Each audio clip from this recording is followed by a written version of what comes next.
Fire Emblem Three Houses was a smash hit for Nintendo both critically and commercially. While it didn't dramatically shake up the combat, its ambitious multi-campaign structure swung for the fences. It only seemed natural that Nintendo and developer Intelligent Systems would build off Three Houses' success. While Fire Emblem Engage certainly builds on the deep and rewarding tactical combat, the predictable story and repetitive side activities feel like a step backward for the long-running series.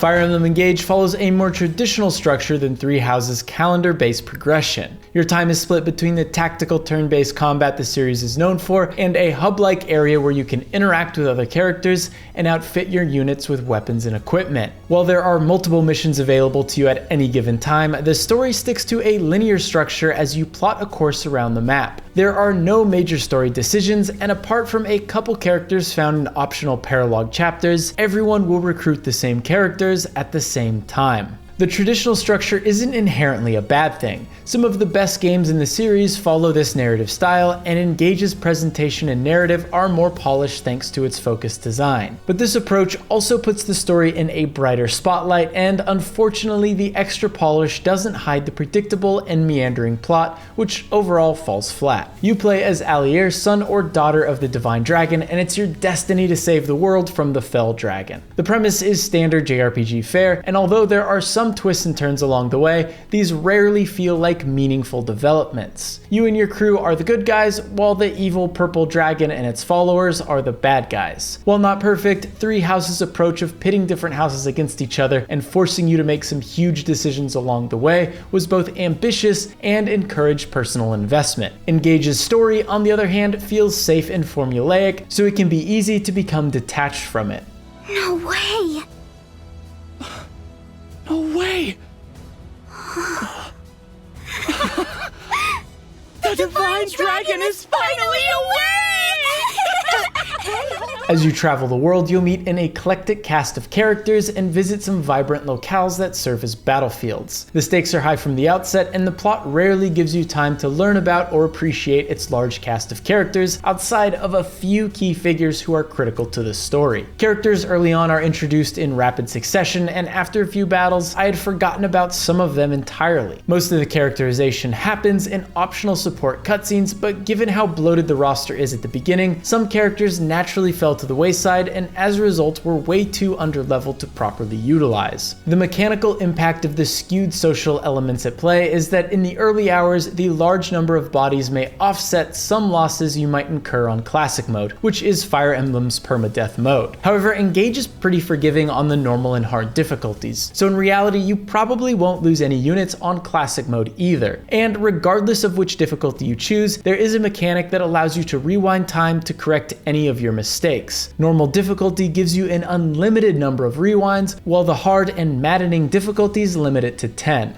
Despite Fire Emblem Engage's forgiving nature, it is a well-balanced experience regardless of the difficulty mode you choose. Normal offers a reasonable challenge for players who might not want to utilize every system the game offers, while hard delivers a tough experience that requires tactical forethought and some preparation outside of battle. And maddening demands strategic prowess and full investment in all of Fire Emblem Engage's various systems. I'm currently a quarter of the way through a maddening playthrough, and it's harrowing. The odds seem insurmountable at first, but the right planning will eventually lead you to victory. The combat itself is tighter than ever. The tactical tile-based skirmishes return, as well as the original rock paper scissors style weapon triangle. Swords beat axes, axes beat spears, and spears beat swords. Apart from Fire Emblem Three Houses, the weapon triangle has been a mainline series mainstay since 1996's Fire Emblem Genealogy of the Holy War, and Engage brings some tweaks to the system. Weapon advantages not only deal extra damage, but cause a break effect, which is a mechanic new to Engage. When an offensive unit inflicts a break onto a defending unit, that unit drops their weapon and is incapable of counterattacking for the remainder of the skirmish and one additional skirmish during the same turn. The break mechanic adds more risk and reward to the weapon triangle by giving weapon type specific purposes and use cases, making a well-balanced team crucial.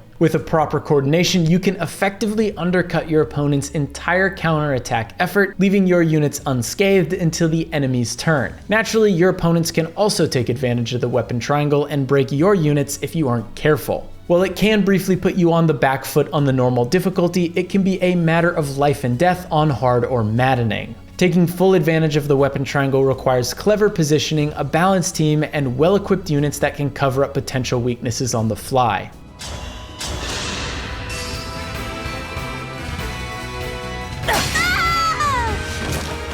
I live to fight again. Fire Emblem's highlighted mechanic is the Engage feature. Throughout Engage's story, you will come across emblem rings that house the spirit of past Fire Emblem heroes. Along with stat buffs, units equipped with an emblem ring can merge with the Fire Emblem hero contained within it to utilize unique weapons and skills for 3 turns. For example, a unit paired with Sigurd, the blue-haired protagonist from Genealogy of the Holy War, can use a skill called Override, which can attack multiple units in a single file line. One strike will decide it all.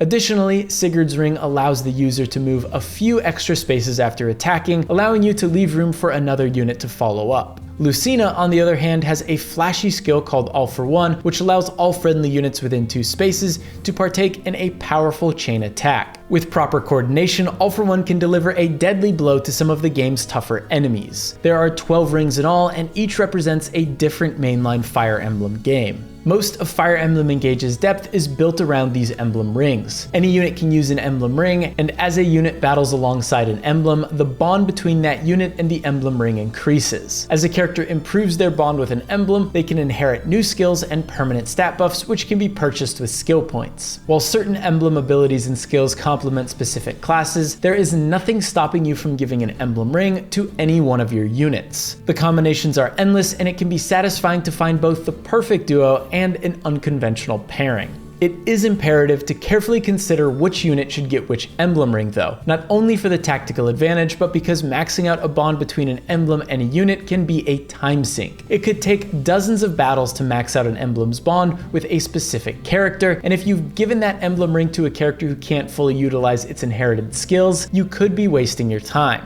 There are ways to speed up the bonding process, but they require bond fragments, which can also be used to forge and meld stat buffing bond rings. The central pedestal, the place where you can manage all your rings, will tell you if a specific inherited skill overlaps with another. However, it does not tell you who and which class would benefit most from a specific emblem ring. There are even some cases where the story will introduce a new unit pre-equipped with an emblem ring that isn't all that beneficial for them to wield. So it's up to you to recognize that and find a unit who might get more out of that emblem ring. Managing emblem rings can be overwhelming, especially for newcomers who may not fully understand all of Fire Emblem stats, but once you've put together a balanced crew that fully utilizes all 12 emblem rings, the combat sings. The unique abilities, especially when paired with the right unit, give you an edge that begins to build momentum as you tear through the enemy's numbers. And knowing that you have a well-balanced team with specific emblem rings not only informs your strategy from the outset, but it also allows you to adjust in the heat of the battle should you encounter a tough situation. And this happens without any one emblem ring feeling overpowered. The end result is that the combat remains fresh throughout the game's lengthy runtime.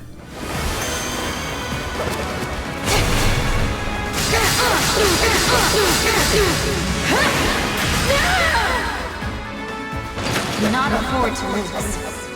While the emblems bring a lot of nuance and experimentation to the combat, they are all one-dimensional characters off the battlefield. Apart from Marth, the emblems don't add anything substantial to the overall narrative. Occasionally they'll pop in for a cutscene to deliver a line or two when you first meet, but after that they are relegated to truncated, soulless bond conversations and paralogs that act as straightforward loyalty missions. There's a paralogue for each of the emblem rings, and the setup for all of them is nearly identical. You show up to a place that looks familiar to the emblem's homeworld, the emblem asks you to prove yourself in combat, and then you fight. While some of the battles themselves are interesting, the setups for these paralogues never are. These missions could have been the perfect opportunity to revisit and expand on fan favorite characters like Lucina and Lynn, or give more personality to the player characters from past games like Corrin and Byleth. At the very least, I was hoping Engage might be a good introduction to characters that never made it to the West like Sigurd and Leif, but that wasn't the case. Fire Emblem Engage feels like an attempt to leverage the series' rich history and huge cast of beloved characters, but outside of some clever combat quirks that reference the older games, the Emblem characters are paper thin. A handful of them also serve as a sobering reminder that a portion of Fire Emblem's history is still inaccessible in the West. Fortunately, the cast outside of the Emblem rings is solid. Like previous games, most of the characterization is done through short vignettes called support conversations.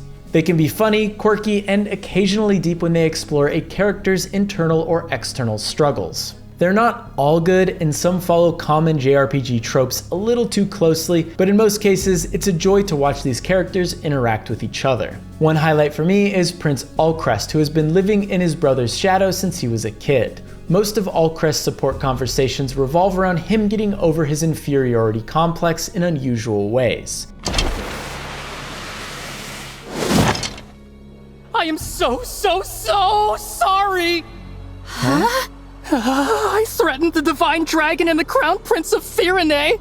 I'm begging, please find it in your hearts to forgive me! In one scene, a party-obsessed companion invites him to a get-together where Allcrest is able to cut loose and discover a side of himself he didn't know existed. In Allcrest's case, it was fun to watch him build up his confidence as I was developing him into a cold-blooded archer on the battlefield. By the end, it felt like Allcrest's character outside of combat mirrored the character I had molded him into on the battlefield. Not every character has an arc like Allcrest, but each of them has a distinct, often peculiar personality that keeps support conversations fresh and lighthearted. Some of these scenes can be a bit awkward, but they usually give you just enough backstory to make you care about them in battle. Most of these conversations take place at the Somniel, your base above the clouds. Here you can chat with your companions, exercise for some temporary stat buffs, share a meal with some friends, fish, take care of livestock, purchase and upgrade new weapons, feed the Somniel's spirit animal Sami, donate to one of the different kingdoms, battle friendly units in the arena, and of course manage your emblem rings. Most of these activities reset after each battle, so you're encouraged to return to the Somniel often to make the most of your time. Unfortunately, it doesn't take long before these activities start to feel like busy work. While the support conversations are generally great and tweaking your unit's loadouts can be satisfying, running around the Somniel to pick up resources and partaking in these activities is not. The worst of the bunch is a minigame that has you polish emblem rings as the emblem hero awkwardly praises or chastises your work. Handle that gently.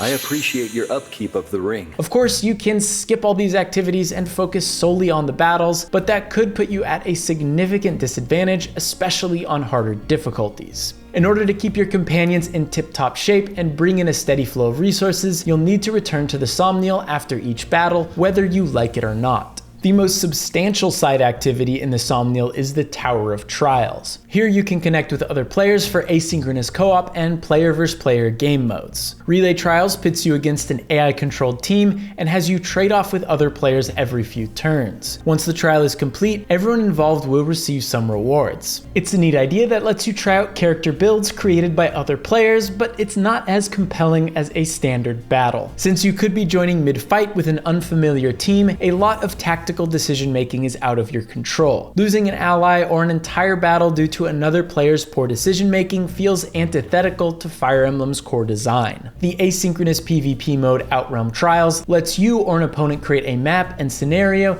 that other players can take on. The designer can place obstacles, mounted weapons, and select their units to populate the battlefield. Once the level is complete, it can be shared with friends and strangers. Once again, it's a neat idea, but there doesn't seem to be any proper balancing or level scaling within these trials. I joined a random match and the opponent's units were underleveled to the point where I was able to one-hit all of them. I can see the appeal of sharing trials with friends who are evenly matched, but hopping in random games seems unfair without better skill-based or balance considerations being made. It is worth noting that I tested Outrealm Trials during a pre-release phase, and a more balanced matchmaking system could be in place once the game is available to a wider audience.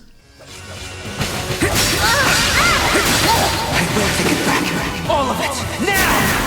Has all been lost?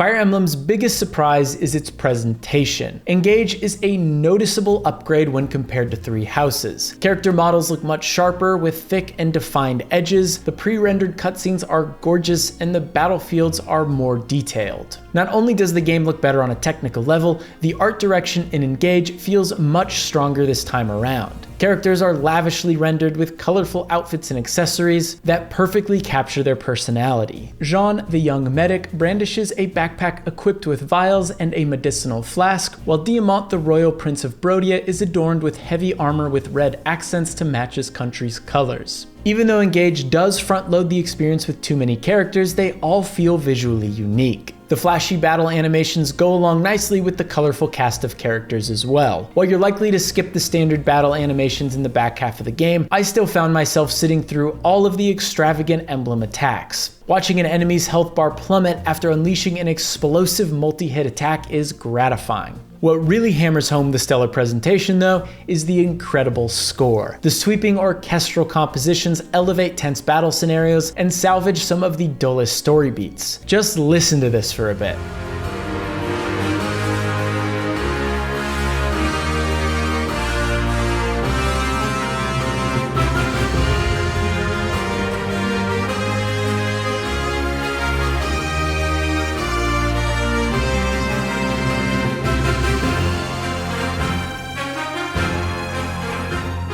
Thankfully, you can replay any track from your bedroom in the Somniel, including a handful of tracks from previous entries. While Fire Emblem's combat mechanics have never been better, Engage's story and structure lack the ambition of its predecessors. The result is a predictable and straightforward romp that's carried by its fantastic presentation and engaging combat. And although the emblem rings add a deep, satisfying wrinkle to the battles, the heroes contained within them are one-dimensional apparitions that leave a lot to be desired. If you're looking for a deep tactical RPG with some colorful characters, it will certainly scratch that itch. But beyond that, Fire Emblem Engage feels like a safe, straightforward entry in Nintendo's long-running series.